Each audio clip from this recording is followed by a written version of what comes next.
Hi Scorpio, welcome and this is your reading. Be open-minded po, hindi po halos lahat makaresonate. Kaya piliin nyo na lamang. And thank you nga po pala sa mga nag-subscribe, lalo na sa mga bumabalik. Marami pong salamat. Give me the message for Scorpio. Ano yung mensahe sa'yo? Give me the message for Scorpio. Ano yung mensahe sa'yo?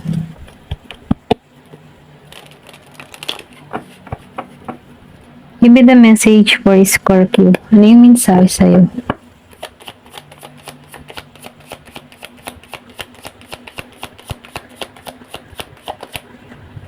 Meron ka ditong Three of Wands.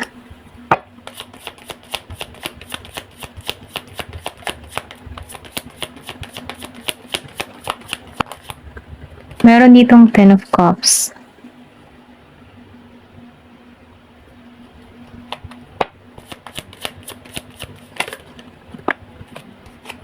Meron ditong Three of Cups.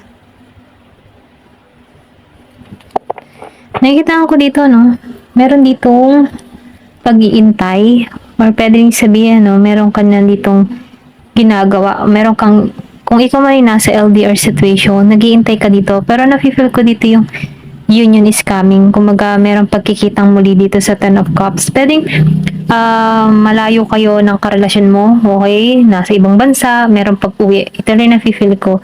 Then dito, no, sa Three of Cups, nararamdaman ko dito na meron ditong mag-o-offer sa'yo, okay? Kumbaga, collaboration, teamwork, pwede rin sa trabaho, or kung ikaw naman ay isang single, ano, ito yung parating sa'yo dito sa Three of Cups. Meron ditong gusto makipag-teamwork sa'yo, gustong makipag-ugnayan sa'yo. Dito, no, nafe-feel ko dito yung pagkakaisa ng bawat grupo.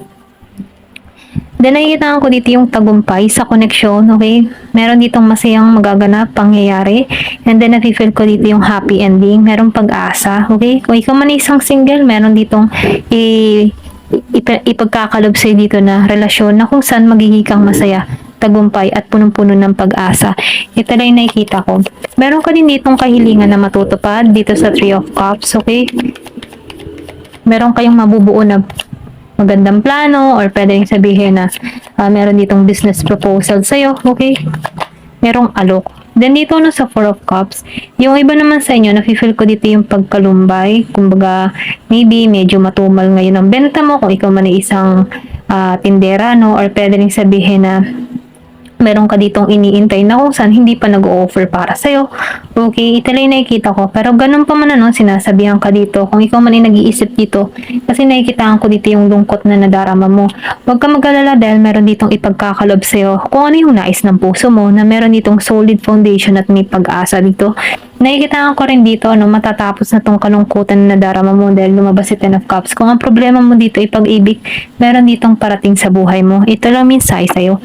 Give me more information. And then, nakikita ko rin dito, yung iba sa inyo, kung wala kang trabaho, meron ako nakikita dito, okay, na merong offer patungo sa'yo, okay? Pwede rin sabihin, nag-iintay ka dito ng tawag, kung meron kang mga apply, ano. Pero nakikita ko dito, no, be patient lang. Give me more information. Ano pa yung mensahe? Seven of Swords. So, nakikita ko din dito, yung iba sa inyo nalinlang or pwede rin sabihin na loko. Okay, dito sa Seven of Swords, pwedeng merong scam na naganap dito. Okay, ito lang nakikita ko, may pagtataksil. Na kung saan, no, nagkaroon ka ng problema dito. Maybe kaya meron ditong Four of Cups dahil naloko ka dito, no, sa Seven of Swords. Ito lang nakikita ko kasi nalulungkot kami mga nawala. Then, meron ditong magnanakaw. Ito lang nakikita ko, meron ditong naloko, na scam, or pwede rin sabihin na kinuha, may kinuha sa'yo na mahalaga or importanteng bagay sa'yo. Then, lumabas ang King of Cups reverse. So, nakikita ko dito, yung iba sa inyo, involved sa tao na kung saan, ano, walang isang salita or sabihin natin na hindi ba mabuti dito sa King of Cups. May pagka-arrogante or pwede rin sabihin na sarili lang iniisip, yung tipo na nagmamanipula, okay, controlling. Ito na nakikita ko sa King of Cups, hindi siya caring. Kasi nakikita ko dito, may panlilinlang, deception, or pwede rin sabihin na meron kang karelasyon dito na nanlinlang sa'yo dito. Hindi halos lahat sa part na to, no? Kasi nakikita ko dito, yung iba masaya yung love life, and then yung iba naman, malungkot yung kanyang love life dito, no? May panlilinlang na ginawa sa kanya. Meron ditong malakas ang energy ng person mo na Pisces. Meron kang person na Pisces. Give me more information. Nine of Wands. So, nakikita ko talaga dito, nag-iisip ka. Dito sa Nine of Wands. Kumbaga, nakikita ko dito na hindi ka confident sa panahon ngayon. Kasi merong mga nawala sa'yo eh. Kumbaga, ito yung nagpapagabagabag yan. Nagpapagabagabag ng puso mo yan. Utal na, pasensya na, basta't bagabag. Ayan, ito lang nakikita ko, nababagabag ka dito sa Nine of Wands. Kumbaga, wala kang solid foundation dito, no? Kasi nakikita ko dito yung lungkot na nararamdaman mo. Pero ganun pa man, kahit naranasan mo to, huwag kang mag-alala. Magiging kang masaya sa bandang huli. Kumbaga, maniwala at manalig ka lamang sa may kapal, nabigyan ka ng panibagong idea, lakas, tapang, para maibsan tong mga nararamdaman mong kalungkutan dito sa Seven of Swords, King of Cups, and Nine of Wands reverse. Okay? Give me more information. Ano pa yung mensahe? Then, Six of Wands, ayan. Meron ditong magandang magaganap sa buhay mo. Ito lang nakikita ko, Six of Wands. Kung ngayon, medyo yung iba sa inyo matumal, maybe meron kang mga business na matumal, feel ko dito yung pagkilala or makikilala din yung iyong ginagawa, yung iyong pinagkakaabalahan, or kung meron kang mga social media account na kung saan gusto mong makikilala at makikilala ka din. Mapapansin at mapapansin din yan ng tao. Kumbaga, sinasabihan ka dito na huwag kang mawawalan ng pag-asa, okay? Tiwala lang sa iyong sarili, maging positibo, at syempre, samahan mo rin ang dalangin. Give me more information. Ano pa yung mensahe sa'yo? The Tower. So, nakikita ko rin dito na meron kang inalisan, merong disaster na nangyari sa buhay mo, may pangyayari na sobrang bigat, okay? Meron din ditong The Lovers Reverse. So, nafe-feel ko dito, na inalisan ka dito or pwede rin sabihin, magigising ka na dito. Kasi meron ka ditong kadiling na huwad. Huwad yung kanyang nararamdaman, okay? Hindi halos lahat, Kung meron kang kadiling na Gemini, meron ditong huwad, okay? Kasi meron ditong Seven of Swords, Gemini, Aquarius, and Libra. So, positibo, meron kang person dito na Gemini na kung saan may panlulokong ginawa sa'yo dito. Ito lang nakikita ko. Pero ganun pa man dahil dito sa Queen of Swords, na-feel ko dito na natuklasan mo to, naging ka ng matalino sa sitwasyon na kinakaharap mo. And then nakikita ko rin dito, meron dito magme-message sa'yo. Pero ganun pa man may mag-message man dito, na-feel ko dito na handa ka. Handa ka kung okay yung kausap mo, handa ka ding ikat ito. Ito lang yung nakikita ko sa'yo. Ayan, tingnan natin dito sa card na to kung ano pa yung mensahe sa'yo. Give me the message for Scorpio. Give me the message.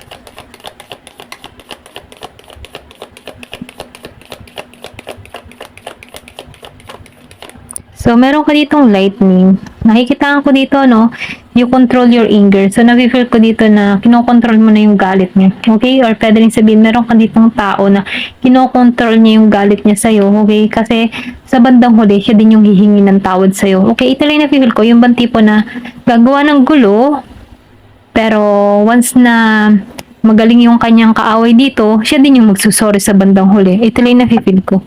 Give me more information. Ano pa yung mensahe? Meron ditong parrot. So, meron ditong tao na naninira sa'yo. Kaya may naman, kaya siguro sinasabihan ka dito yung lightning, kontrolin mo yung galit mo kasi sa bandang huli ikaw din yung magsusorry.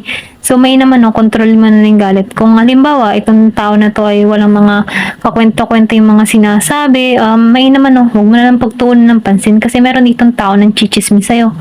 Patalikod, okay? May backfighter ka ditong tao na kung saan chinichika ka. Kung meron ka man tao dito na pinagsabihan mo ng sikreto, mga secret mo, meron ditong taong traitor, okay? Chinichika niya dito yung iyong mga sinasabi. Kaya mainam, kung meron ka mang napagsabihan ng ganun, at nalaman mo to, i-control mo na lang yung galit mo hanggat wala kang ebidensya, okay? Kung magkakutob mo lamang siya.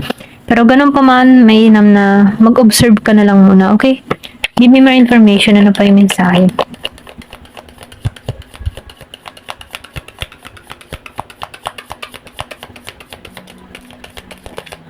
So, meron ka dito na November. So, meron dito magaganap ngayong November. Medyo malayo-layo pa, Meron ditong magaganap. Meron ditong broken wishbone. So, meron ka dito hiling na hindi natupad, okay?